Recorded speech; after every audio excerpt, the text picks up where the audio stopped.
শত্রুর ঘাঁটিতে এবার যাচ্ছেন রুশ প্রেসিডেন্ট ভ্লাদিমির পুতিন, তাও একটি নয় দুটি ঘাঁটিতে। অর্থাৎ মার্কিন শত্রু উত্তর কোরিয়া ও ভিয়েতনামে পা রাখতে যাচ্ছেন আমেরিকার আরেক শত্রু দেশ রাশিয়ার প্রেসিডেন্ট ভ্লাদিমির পুতিন।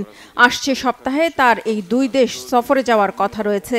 মূলত ইউক্রেন যুদ্ধ শুরুর পর থেকেই যুক্তরাষ্ট্র ও পশ্চিমা দেশগুলোর বিরুদ্ধে জোট গঠনে তৎপর হয়ে উঠেছেন রুশ প্রেসিডেন্ট। বিশেষ করে যুক্তরাষ্ট্রের শত্রু দেশগুলোকে নিজের বন্ধু বা বলয়ে পেতে মরিয়া এখন রাশিয়া। এরই ধারাবাহিকতায় মধ্যপ্রাচ্যে ইরান এবং এশিয়ার পরাশক্তি চীনের পর এখন এই মহাদেশে থাকা যুক্তরাষ্ট্র বিরোধী আরও দুই দেশ উত্তর কোরিয়া ও ভিয়েতনামে যাচ্ছেন প্রেসিডেন্ট পুতিন। মার্কিন বিরোধী এই দুই দেশ একই সাথে সফরের এই ঘটনাকে বিরল হিসেবে উল্লেখ করেছে আন্তর্জাতিক গণমাধ্যমগুলো। এই দুই দেশ সফরে জ্বালানি, অস্ত্রসহ সামরিক সহায়তা ও অর্থনৈতিক ইস্যুতে আলোচনা করবেন নেতারা। এশিয়া সফরের শুরুতেই উত্তর কোরিয়া যাওয়ার কথা রয়েছে রুশ প্রেসিডেন্টের। সেখানে উত্তর কোরিয়ার নেতা কিম জং উনের সাথে বৈঠকে পিয়ংইয়ং থেকে অস্ত্র সহায়তা নেয়ার ব্যাপারে আলোচনা হওয়ার কথা রয়েছে। এর আগে গেল সেপ্টেম্বরে রাশিয়া সফরে গিয়েও ইউক্রেনে আঘাত হানতে সক্ষম মিসাইল ও ড্রোন দিয়েছিলেন উত্তর কোরিয়ার নেতা কিম জং উন। বিনিময়ে যুক্তরাষ্ট্র ও তার মিত্রদের উপর নজর রাখতে কিমের দেশকে স্যাটেলাইট সহায়তা দিয়েছিলেন প্রেসিডেন্ট পুতিন।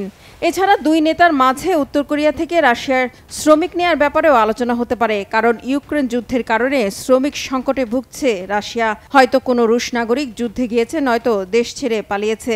গেল 24 বছরের মধ্যে এটাই রুশ প্রেসিডেন্ট ভ্লাদিমির পুতিনের প্রথম উত্তর কোরিয়া সফর। এর আগে 2000 সালে পিয়ংইয়ং সফরে যান পুতিন। ইউক্রেন যুদ্ধকে ঘিরে যুক্তরাষ্ট্র ও ইউরোপ সহ পশ্চিমা দেশগুলো কিয়েভকে বিপুল পরিমাণ অস্ত্র দিয়ে আসছে। আবার তারাই বরাবর অভিযোগ করে আসছে রাশিয়াকে অস্ত্র দিচ্ছে ইরান ও উত্তর কোরিয়া, যদিও বরাবরই তা অস্বীকার করেছে ইরান ও উত্তর কোরিয়া। উত্তর কোরিয়া থেকে মস্কোর আরেক নিরাপত্তা মিত্র ও মার্কিন শত্রু ভিয়েতনাম সফরে যাবেন রুশ প্রেসিডেন্ট। রাশিয়া ও ভিয়েতনামের এই বন্ধুত্বপূর্ণ সম্পর্ক সাবেক সোভিয়েত ইউনিয়নের আমল থেকেই। কেননা যুক্তরাষ্ট্রের সাথে যুদ্ধের সময় ভিয়েতনামকে অস্ত্র সহায়তা দেয়া দেশগুলোর শীর্ষে ছিল সোভিয়েত ইউনিয়ন। আর এরপর থেকেই দক্ষিণ পূর্ব এশিয়ার এই দেশটির সাথে রাশিয়ার সাবমেরিন সহ নানা সামরিক অস্ত্র বিনিময় চলছে। এর আগে 2017 সালে ভিয়েতনাম সফর গিয়েছিলেন রুশ প্রেসিডেন্ট ভ্লাদিমির পুতিন। আর চীনের পাশাপাশি উত্তর কোরিয়া ও ভিয়েতনামের সাথে রাশিয়ার এই বন্ধুত্বে চিন্তার ভাঁজ পড়েছে যুক্তরাষ্ট্রের কপালে। এরই মধ্যে রাশিয়াকে অস্ত্র না দেওয়ার ব্যাপারে আবারও উত্তর কোরিয়াকে সতর্ক করে দিয়েছে যুক্তরাষ্ট্র।